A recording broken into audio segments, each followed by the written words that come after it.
Au nom du Père et du Fils et du Saint-Esprit, ainsi soit-il. Bien chers fidèles, c'est le dimanche de la Passion, le dimanche dans lequel nous avons couvert la croix de l'autel, nous avons couvert l'image de l'autel avec le voile violet, parce que nous voulons, avec la Sainte Église, entrer avec Jésus-Christ dans le vif de la Passion et nous ôter même l'aspect, le regard de la croix dont la liturgie chante O crux ave spes unica, ô croix, notre unique espérance. Nous voulons, après 4 semaines de pénitence, de jeûne, de prière, nous associer encore plus intimement à la passion de notre Seigneur Jésus-Christ qui donc a souffert pour nous.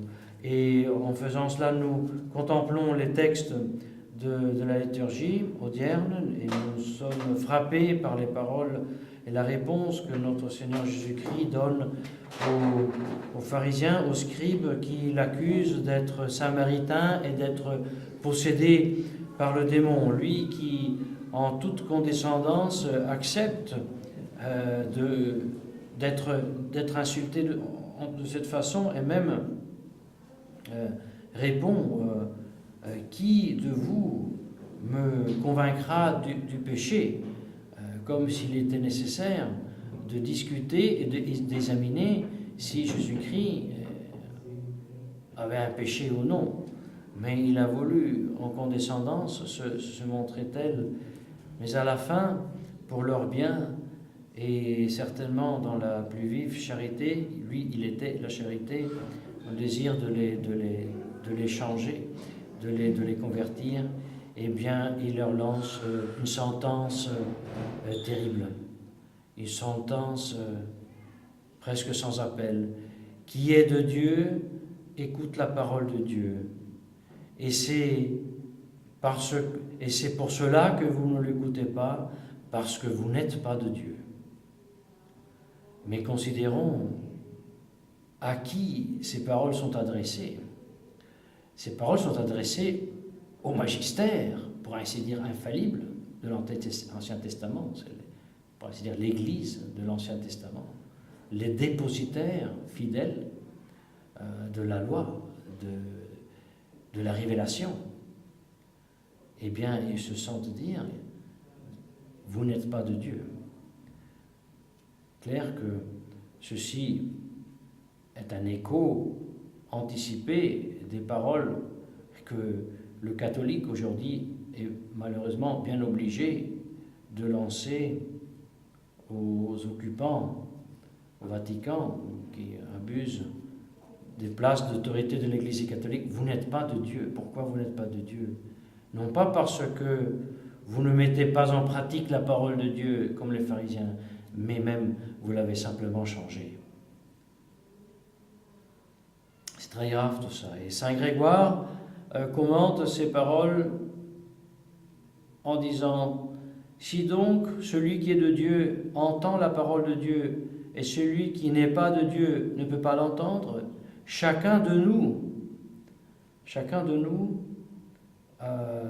se demande si l'oreille de son cœur perçoit, reçoit, écoute la parole de Dieu.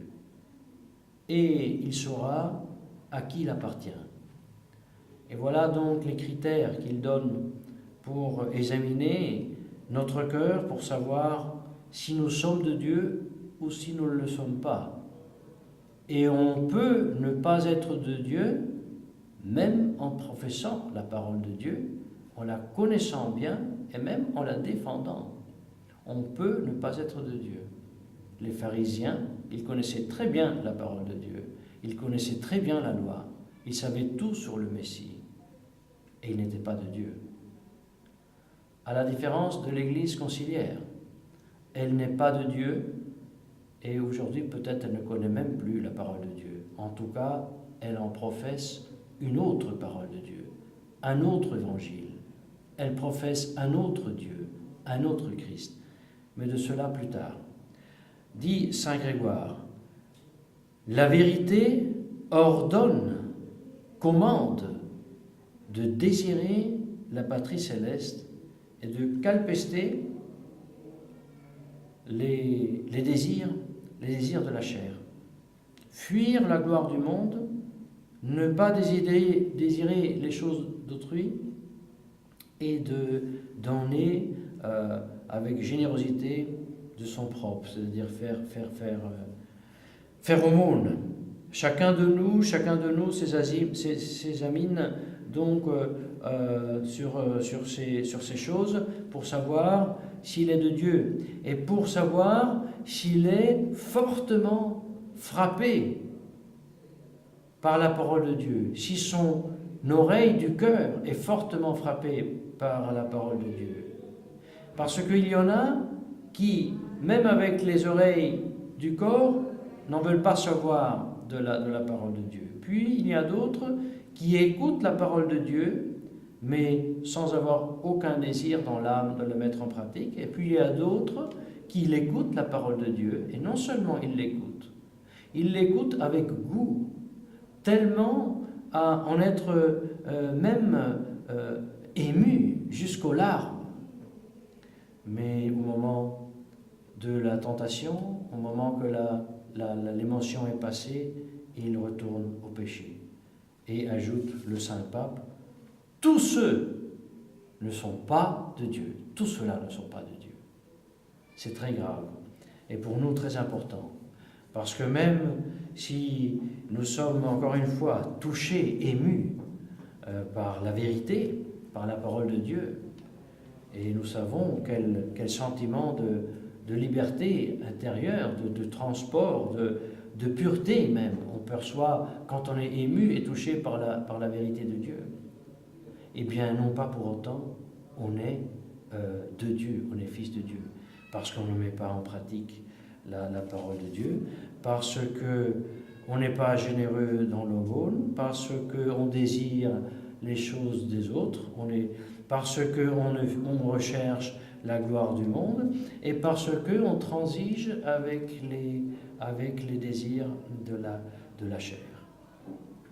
Et c'est encore un saint pape, cette fois-ci Saint Léon, qui toujours dans cette nuit, dans les nocturnes, nous explique comment est l'attitude, quelle est le status de l'âme qui, par contre, est vraiment une âme qui vit de la parole de Dieu, qui le cueille dans son cœur, dans les oreilles de son cœur et qui la met en pratique. Et il cite Job en disant, il avait raison Job quand il disait, n'est pas la vie, toute la vie, une unique et seule tentation. Et ce ne sont pas seulement, continue le Saint-Pape, les douleurs et les supplices du corps qui assaillissent l'âme fidèle. Mais cette âme fidèle, elle est aussi menacée d'une grave maladie. Cette maladie est très grave, même si les membres ne sont pas touchés et se portent en pleine santé. Car c'est une grave maladie si elle se laisse ramollir par les plaisirs des sens. Mais puisque la chair a des désirs contraires à l'esprit, et l'esprit des désirs contraires à la chair, l'âme raisonnable est munie du secours de la croix du Christ. Donc, elle ne constitue pas au désir coupable quand elle est tentée, parce que elle est transfigitur, elle est enclouée, elle est clouée sur la croix par la continence et la crainte de Dieu. Ce qui nous démontre que la vie chrétienne est vraiment un mourir avec Jésus-Christ, un mourir à soi-même qui comporte nécessairement la douleur des clous qui passent à travers nos membres, et au même temps, grand mystère de la vie chrétienne, dans cette douleur, dans cet état de crucifixion de nous-mêmes, de nos plaisirs, de notre volonté, jaillit cette mystérieuse joie dont Saint Paul même chante les gloires quand il dit qu'il tressaillit de la joie dans les chaînes, dans la tribulation et dans les persécutions. C'est ça donc la vie chrétienne, et c'est ça la preuve de touche, le critère pour savoir si on est de Dieu et ou si on ne l'est pas. Et alors nous demandons à la très sainte Vierge Marie la grâce de comprendre ces vérités, de désirer le ciel et de continuer dans ce carême à crucifier